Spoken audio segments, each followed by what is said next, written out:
As an elected official, you are on the ground with your folks and you appreciate this journey. I agree with the mayor. I'm not, the thoughts and prayers, I'm so beyond that wow. Nonsense, the lie nonsense of that.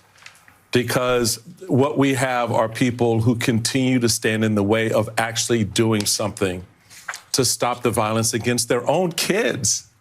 It is wow. amazing to me. We watch young kids die in classrooms and now in church, and all we get are thoughts and prayers. What as an elected man, his take on this is just so much ill will, and you can see it's all just vicious and vile rhetoric towards MAGA. This right here shows how far the left has become. A pastor, right, on national TV, not alone while prayer is called nonsense and a lie. These families were literally at mass when their children were killed.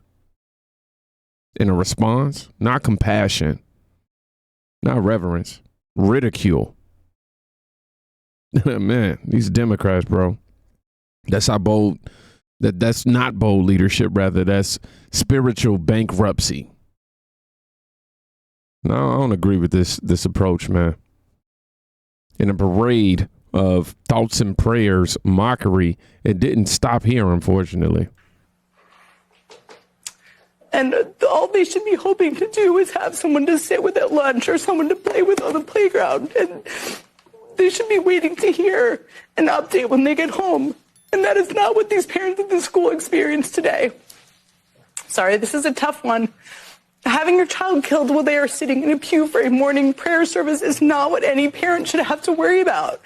And I have felt a mixture of anger and a lot of anger and emotional exhaustion about this today, as I'm sure many of you have, because we have been here so many times. And yet again, like clockwork, half of the politicians in our country have little more to offer than thoughts and prayers. That is all they are offering. Join all of us in praying for the victims, was Vice President J.D. Vance's response today. That's what he said. That's it. Please join me in praying for everyone involved, Trump wrote. We have seen this play out over and over again. There is a shooting, then come the thoughts and prayers, and then comes the attempt to shift the focus. This is what always happens. You're going to start seeing narratives. You're already seeing them. They're already out there about how the shooter was trans. You're going to see narratives about how the shooter appeared to be anti-Trump and anti-Semitic, and clearly was in the midst of a mental health crisis. There's no question about that. But here's the thing. There are trans people all over the world. There are anti-Semitic people, unfortunately, all over the world. It's not that, but have you seen the trend? You even acknowledge it. You even just acknowledged it yourself by saying it's a mental health crisis. But in bringing up the stereotypes, if you will, they all have things in common, and one of those things derive from the hate and the brainwashing that they get from media like you. There are anti-Semitic people, unfortunately, all over the world, and people filled with plenty of political hate all over the world. And mental health issues are not unique to the United States, and yes, we should do more to address them, but it's also an issue all over the world. But this is the only country where shootings like this one happen this often. The United States not only has the highest rate of gun violence of any country in the world, it's become a leading cause of death for young people and teenagers in this country. That should make everybody angry. Weaponizing the shooter's identity is meant to distract from what matters. That is what they are doing, trying to distract from what matters. Here's what matters. Today's shooter bought the rifle, handgun, and shotgun they used to do what they did today legally. We live in a country with more guns than people, where there are not universal background checks, there are not bans on assault weapons, and it is far too easy to buy a gun. It's the guns, everyone. It's not really a secret. There are a lot of things to feel outraged about right now, and I really try.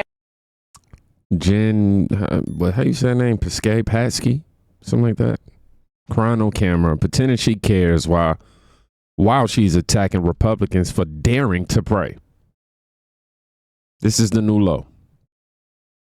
She claimed she was weeping for the kids, but from where I'm sitting, she wasn't weeping for the kids. She was weeping for her politics. And let's be clear. Mocking prayer doesn't save lives. And I don't agree with that whatsoever. It divides our country, if anything. And it spits in the face of grieving parents. That is disgusting. But one Republican wasn't having it.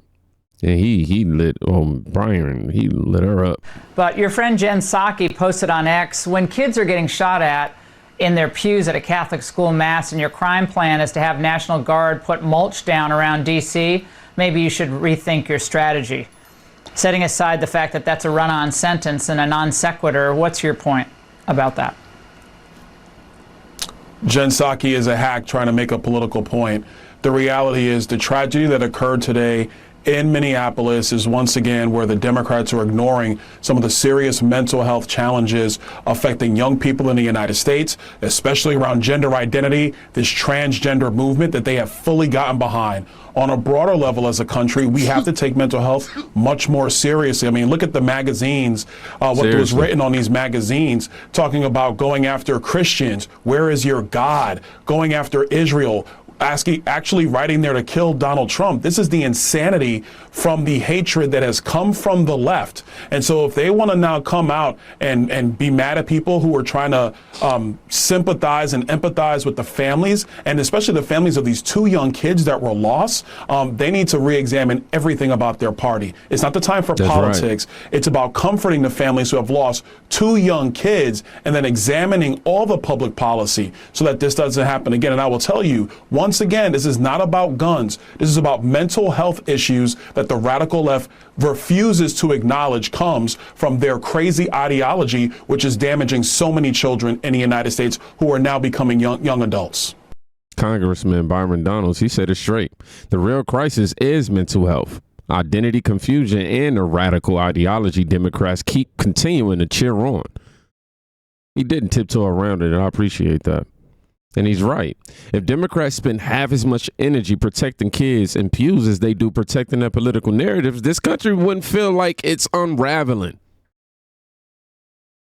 Meanwhile, back in Minneapolis, the police still can't answer the most basic question. Online presence. I know this is an active investigation. Only so much can be revealed and talked about, which we understand. But what do we know about this online presence and the YouTube videos? Do they provide anything that could lead to a motive? Yes, and obviously that's something that we want to be able to provide for our community and the public in general as fast as possible.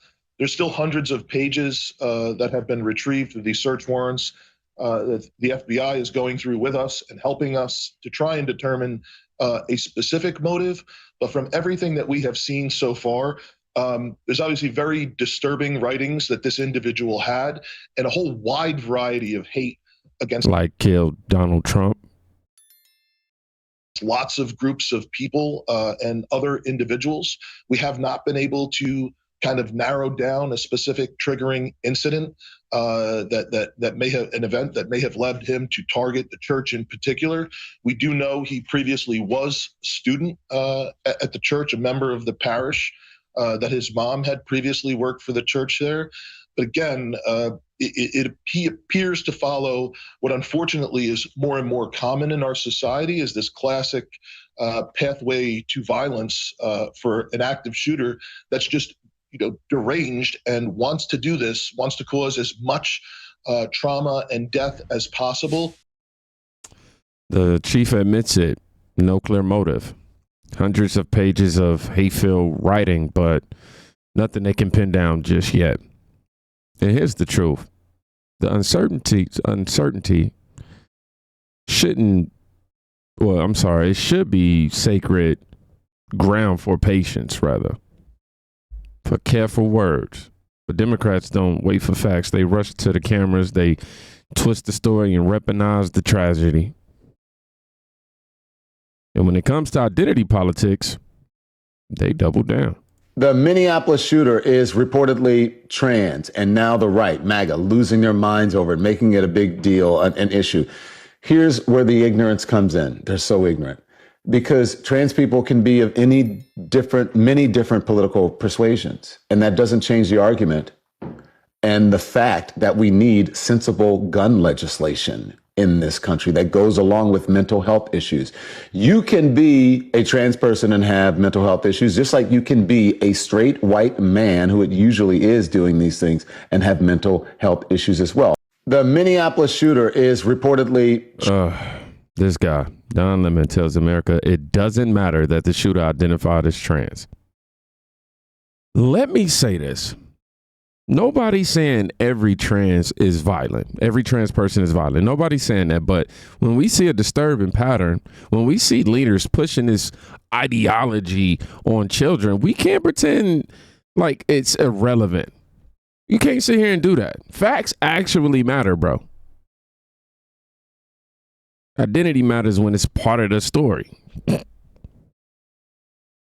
And Democrats in Minnesota aren't just ignoring it, they're celebrating it. Because let's be clear, this is life-affirming and life-saving healthcare. When our children tell us who they are, it is our job as grown-ups to listen and to believe them.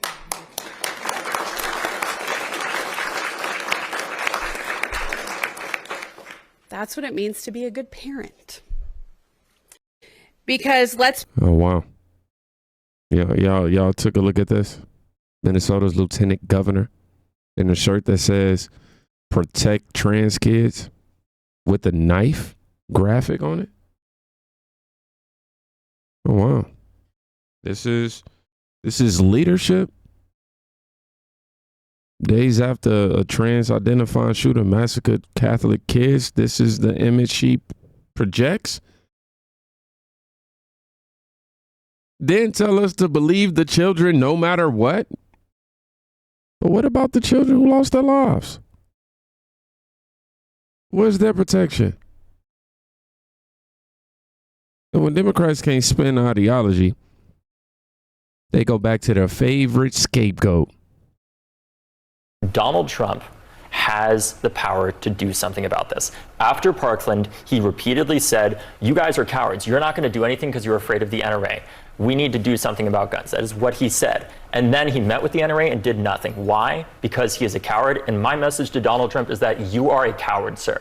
You are not going to do anything about this issue because you are terrified of the NRA, even though you have the power to save tens of thousands of lives. You were the strongest president in modern American history with a chokehold over your party and both chambers of Congress. You have the power to end this, but you are not going to because you're a damn coward. Donald Trump. David Hogg still hasn't learned, huh? Instead of talking about solutions, he calls Trump a coward.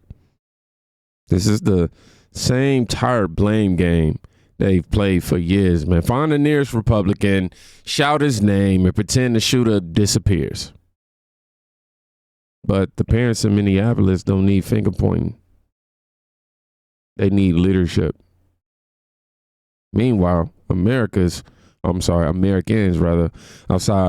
the DC bubble are saying what politicians obviously won't say. Don't even give me your gun control stuff. Don't even give me your gun control stuff. Because this is 100% mental illness. Robert Westman went right after a Catholic school on purpose. On purpose. The Catholic school was picked out on purpose. They're going after Christians. They're going after Catholics. I don't give a shit what you think or what you're going to say in my comments. I don't care. Okay? Enough is enough. We had 2 children unalive, 17 people hurt, and we're not getting anybody mental health treatment. Okay? And we're going to see the crazy walls dancing around. Oh, we need gun control. Okay? But the fact of the matter is, we need mental health treatment in the United States. That's what we need, Mr. Walsh. Mental health treatment. This man says it more than plainly. 100% mental illness. And he's not wrong. Millions struggle in silence, untreated. And if you are struggling, man, I really advise you to get some help. And I always advise y'all at the end of my videos to go check on somebody. But it's also reverse psychology, because in doing so, you should be getting checked on yourself as you check on that friend. But instead of funding mental illness, Democrats fund sanctuary laws and activist slush funds. If you want to stop these tragedies, stop playing culture war chess and start treating sick people. And for some voices, this wasn't just about politics. It was about faith under fire. Christians are now the most prosecuted religion in the country, in this country. Nobody ever talks about it. And yet Christians seem like the happiest despite this. Think about that. These children were targeted because of their faith during the first week of school because they believe in God. And they were cut down when their lives had just begun by someone whose real identity the rest of the media ignored today. But we're not going to do that. We're not going to pretend the identity of the shooter doesn't matter. We're not going to do that, and we are going to name him.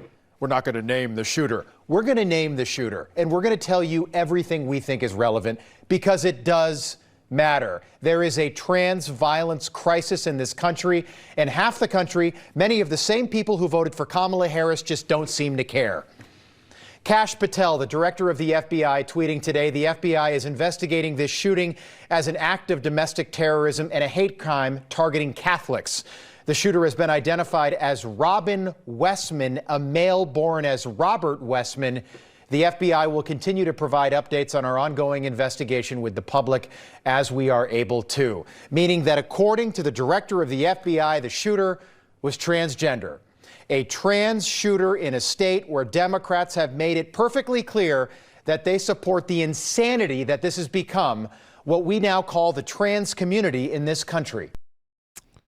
Rob, they had to say what most media won't. This is an attack on faith. And if I'm being completely honest with y'all, I've been seeing this growing trend on social media of religion being attacked. Christians are mocked, sidelined, and even persecuted. And when they die in church, the media shrugs, or worse, mocks prayer itself. Let's not forget 2 little kids dying. Excuse me. They passed away while praying. I don't even like saying that, man. Still dealing with the fact that it's not about me, but y'all know I recently lost my niece. I'm getting ready to go to her funeral this weekend.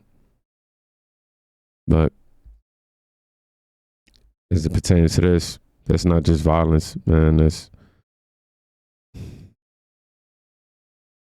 sacrilege. And one final voice drove it all home, y'all.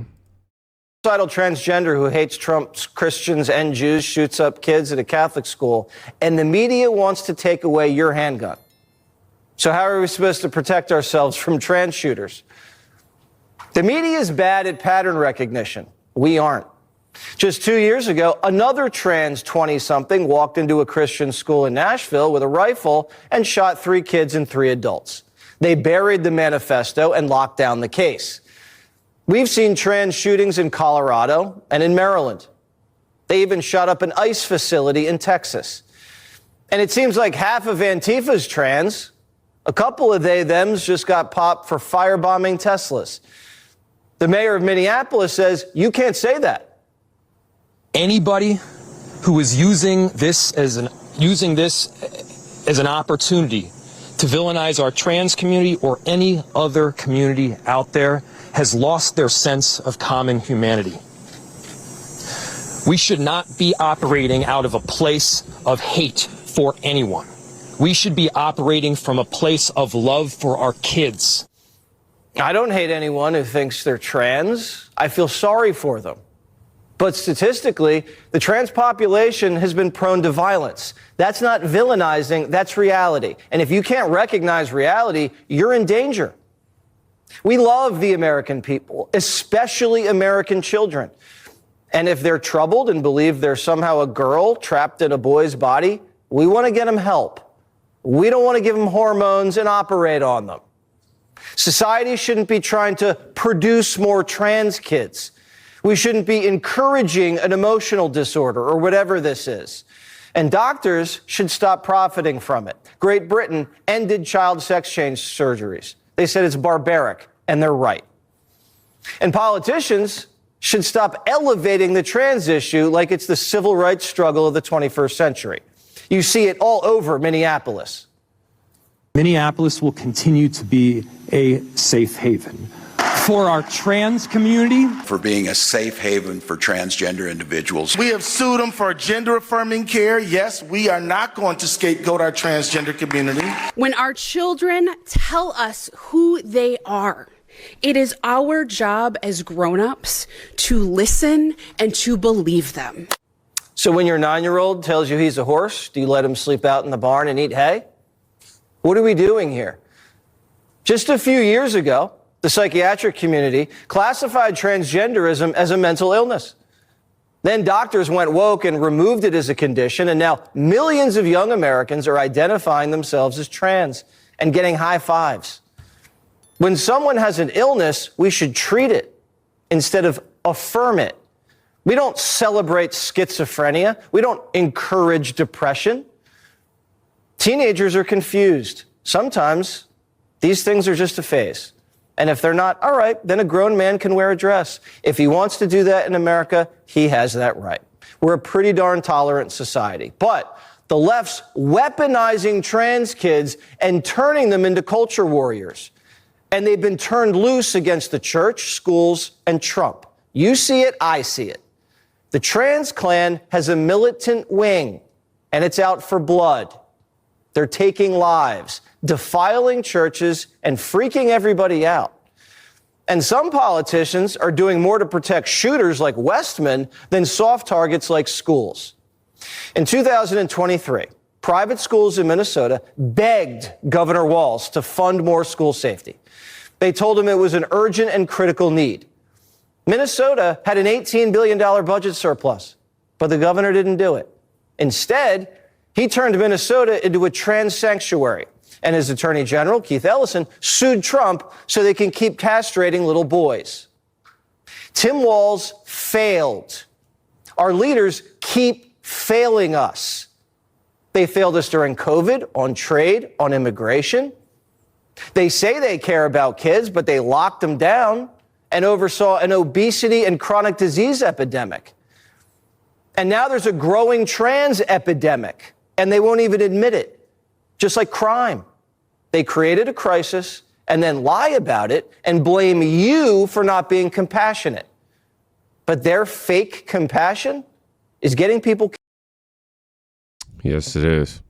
Jesse Waters put the exclamation mark on it. There is a pattern. Nashville, now Minneapolis. Yet Democrats close their eyes, shout about compassion, and call anyone who points it out hateful. Fake compassion get people killed. Real compassion means protecting kids, telling the truth, and in addition to that, refusing to bow to political fashion. This tragedy should have been a moment of unity, to mourn, to pray, to demand answers, but instead, Democrats mocked prayer, dodged identity, and pointed fingers. Families don't need that. They need the truth. They need courage. And if we don't hold leaders accountable, the next church or the next school, the next set of parents will face the same heartbreak. Y'all be safe. Please go check on somebody today. You can quite literally be saving their life, y'all. Peace.